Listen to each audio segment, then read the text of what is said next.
Séquence 4. Typologie des plans d'engagement. Bonjour chères participantes, chers participants. Bienvenue à notre atelier d'élaboration et d'actualisation des plans d'engagement.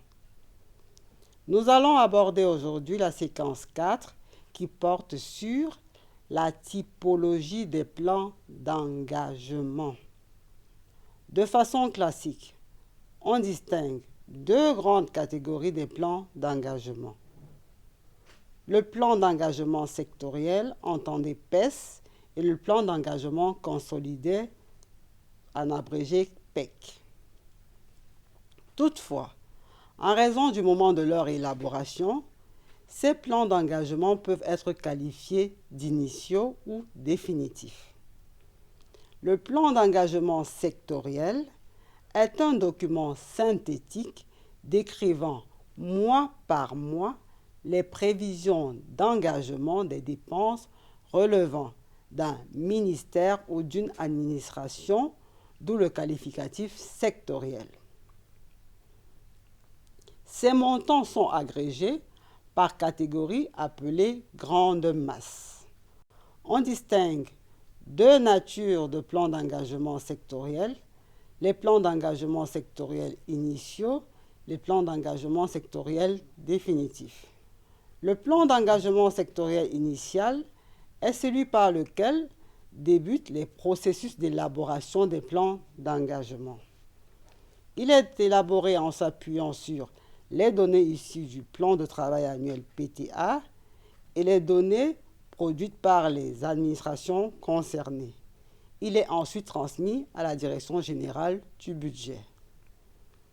À la réception de tous les plans d'engagement sectoriels, la Direction générale du budget et la Direction générale du Trésor se concertent pour se rassurer que les dépenses prévues dans l'ensemble des plans d'engagement puissent être payées. À la suite de cette concertation, des modifications sur les PES initiaux, que l'on appelle des consignes, sont prescrites aux différentes administrations. Lorsque ces modifications sont effectuées, on obtient le plan d'engagement sectoriel définitif.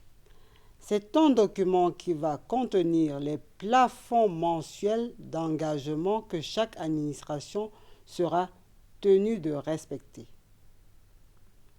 Le plan d'engagement sectoriel consolidé, PEC, est confectionné par la DGB, par consolidation des plans d'engagement sectoriels. Il sert d'interface entre le budget et le trésor dans le processus d'élaboration du plan de trésorerie et d'opérationnalisation de la régulation budgétaire.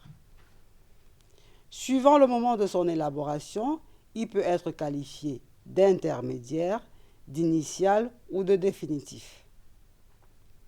Le plan d'engagement consolidé intermédiaire est la résultante de l'agrégation des grandes masses issues de l'exploitation des plans d'engagement sectoriels des ministères. Il a le même format que le PES. Ces lignes sont organisées en grandes masses comme celle du PES. Le plan d'engagement consolidé initial reprend les données contenues dans le PEC intermédiaire. Il se différencie du PEC intermédiaire par le fait que ces lignes sont organisées en priorité et non plus en grande masse. Ce changement s'explique par le besoin d'obtenir un format proche de celui du plan de trésorerie. En effet, le plan d'engagement consolidé initial sera l'élément essentiel utilisé pour la confection de la composante dépenses du plan de trésorerie. Le PEC initial est révisé à l'occasion d'un dialogue franc et réaliste entre les responsables de la DGB et ceux du Trésor au sein du comité de régulation budgétaire et de trésorerie.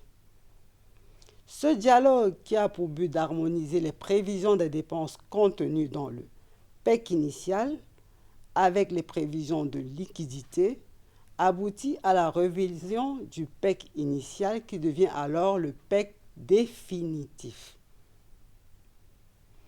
Dans cette séquence, tu dois retenir qu'il existe deux types de plans d'engagement, que sont le plan d'engagement sectoriel PES et le plan d'engagement consolidé PEC. Chaque administration produit un plan d'engagement sectoriel dit initial qui sera transmis à la DGB, puis retourné à ses administrations avec des consignes à appliquer pour obtenir le plan d'engagement sectoriel définitif. L'agrégation de tous les plans d'engagement sectoriels produit le plan d'engagement consolidé qui est utilisé pour confectionner le plan de trésorerie de l'État.